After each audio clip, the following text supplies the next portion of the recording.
নরেন্দ্র মোদীর ভারতে রমজানে কেমন আছেন মুসলিমরা? ভারত দক্ষিণ এশিয়ার বৃহত্তম দেশ, যেখানে হিন্দু সংখ্যাগরিষ্ঠ হলেও বিশাল মুসলিম জনগোষ্ঠী রয়েছে। নরেন্দ্র মোদীর শাসনামলে সংখ্যালঘু মুসলিমদের অধিকার সীমিত হওয়ার অভিযোগ উঠেছে।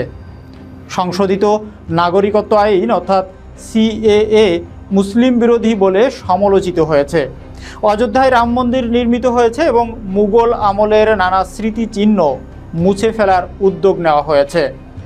ভারতে ইসলাম সপ্তম শতাব্দীতে আরব বণিকদের মাধ্যমে আসে এবং নবী হজরত মুহাম্মদ সাল্লাল্লাহু আলাইহি সাল্লামের জীবদ্দশায় প্রথম মসজিদ নির্মিত হয়। রমজান মাসে ভারতের বহু হিন্দু সংহতি প্রকাশ্যে রোজা রাখেন এবং ইফতারের আয়োজনে অংশ নেন।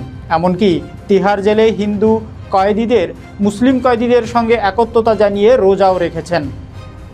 যুক্তরাষ্ট্রের মানবাধিকার প্রতিবেদনে বলা হয়েছে, ভারতে ধর্মীয় সংখ্যালঘুদের অধিকার লঙ্ঘিত হচ্ছে প্রতিনিয়ত।